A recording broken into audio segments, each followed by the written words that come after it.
Hello, I am Dr. Lee Jong-guk from Upgyujong Oracle Dental Clinic. Today, I'm going to talk about how to diagnose for clear aligner orthodontic treatment. In fact, orthodontic diagnosis is very important, but it's also very difficult. I'm still studying orthodontic diagnosis. If you look at the books, it's very difficult, and often, people don't even know where to start or what's important. So today, even though our time is short, I'm going to look into the most important aspects of clear aligner diagnosis and explain them in a way that's easier to understand.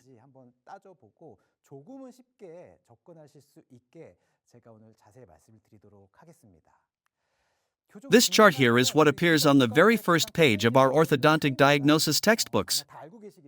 As you know, this process includes taking photos, conducting clinical examinations, and taking X-rays and then compiling all the data to create a list of problems.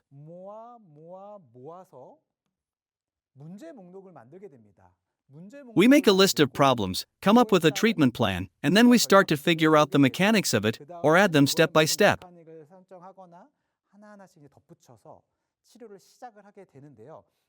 Of course, this is important, but what's even more important is understanding why we are doing this, and the bigger framework in which these steps take place. Once you understand that, you will find the whole process easier. Let me show you a typical example. Here, we have two patients with similar tooth misalignment. Looking at these two cases, what diagnosis comes to your mind? Do you have any sense of whether this should be done with extraction or not? For this misalignment, either extraction or non-extraction treatment can be taken, but you can't tell just by looking at it. Why? Many surgeons tend to focus only on the alignment of the teeth. But tooth alignment should never be a priority. There is something even more important. Though the degree of crowding is the same, if you look at the patient's facial profiles, you can see that they are different. The patient on the left has a decent profile, but as for the other one on the right, you can see the protrusion even without a cephalometric analysis. So although the misalignment looks similar, the facial profiles are different, and therefore the overall treatment plan should also differ.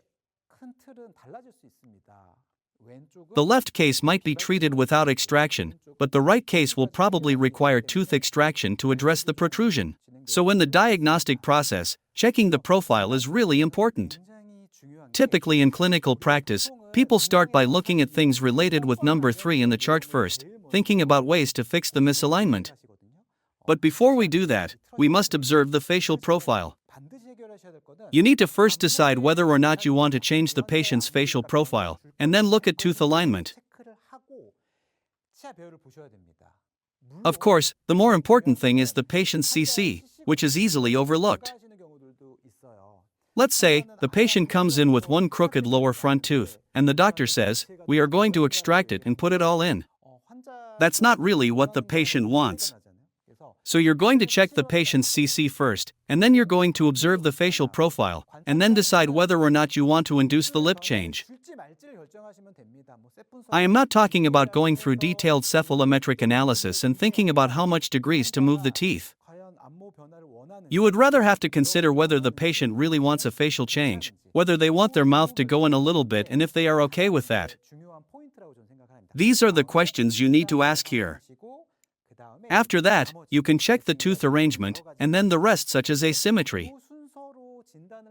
So I think that if you make a diagnosis in this order, all the complicated matters will become more organized and easier to understand. As I mentioned earlier, the most important aspect of orthodontic diagnosis is determining where to position the maxillary and mandibular central incisors. Do you want them to stay as they are now, or put them back a little bit?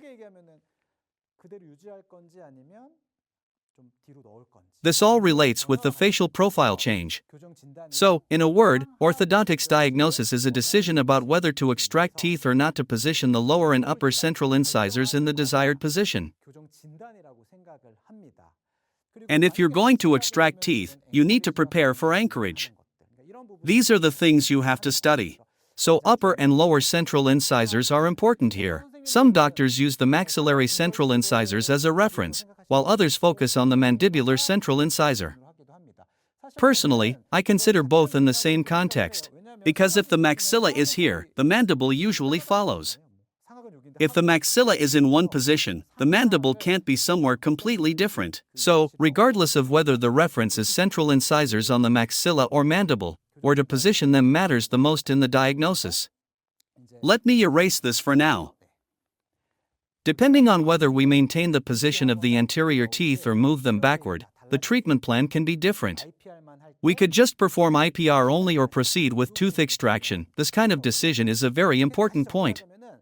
To summarize again, while extraction-based orthodontics exists, when we're talking about diagnosis for clear aligners with a non-extraction approach, the most important thing is how to create space.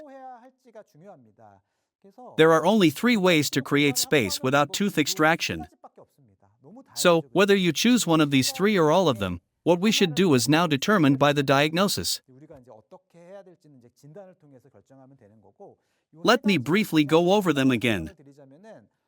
Using IPR, you make the teeth slightly slimmer to make space. And expanding the dental arch means that you widen that arch laterally to gain space. Or you can distalize the molars, moving them backward to create space.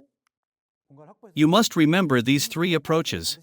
It may sound obvious, but when diagnosing for clear aligners, you're essentially asking, how should I treat this patient? Which of the 3 methods should I use? Just one? All of them? That's what clear aligner diagnosis is all about. To summarize again, we can break it down into 4 key steps. As I mentioned earlier, you first determine the position of the central incisors. For example, if you decide not to move the front teeth either anteriorly or posteriorly, that should be the reference point. To that end, we need to decide how to apply these 3 methods. Should we distalize the molars, expand the dental arch, or perform IPR? This decision is a key point in clear aligner diagnosis. Let's take a look at these methods one by one. If you leave the maxillary central incisors as they are, we can come up with one treatment plan. If you move them slightly backward, you might use molar distalization and/or IPR. If you move them further back, you might even need extractions. The same goes for the mandibular central incisors. The treatment plan can change depending on their position too. Here's another very important concept. When we diagnose this patient and calculate the amount of crowding, we usually subtract the total tooth width from the purple line, which represents the arch length. Of course, this purple line can be longer, or it can only reach as far as the canine. As noted in textbooks, this purple line is called the available space. If you subtract the sum of the teeth from this purple space, you can get the amount of crowding.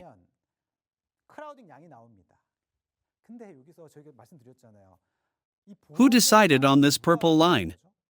No one decided on it. It's just there already. But in another way, we could retract the front teeth slightly to open space, couldn't we? For example, we could also align the teeth along the red line, right?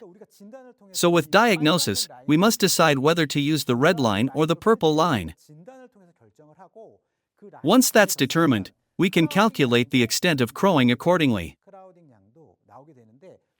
Depending on those 2 things, the amount of crowding and the treatment plan can vary. So I think it's very important that you always think about where you will position the front teeth and how you will align the rest accordingly. The order of the other 3 factors isn't that critical. However, deciding whether or not to move the molars is very important for difficulty of treatment. I'll explain this more in the next session.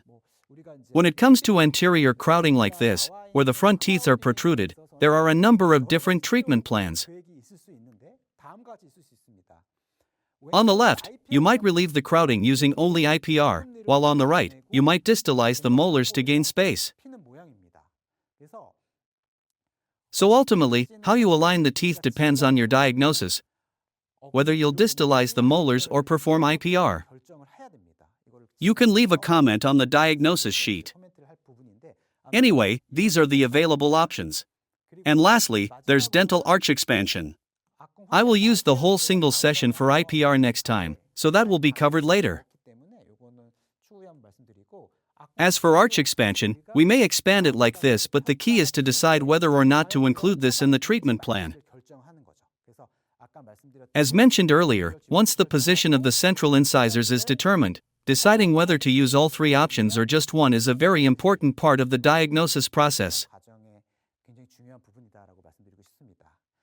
I once talked about this in the second session. In this chart, we are currently studying the diagnostic process. In the diagnosis, we can assess the level of difficulty, and once we determine that a case is feasible for us, we can then proceed with the treatment in the following order.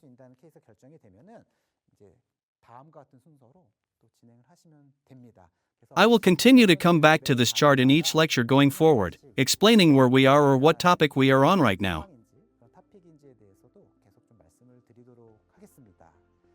That concludes today's session. Though it was a short time, I hope that it helped you get a better sense of the bigger framework of the diagnosis. Thank you for watching. See you next time.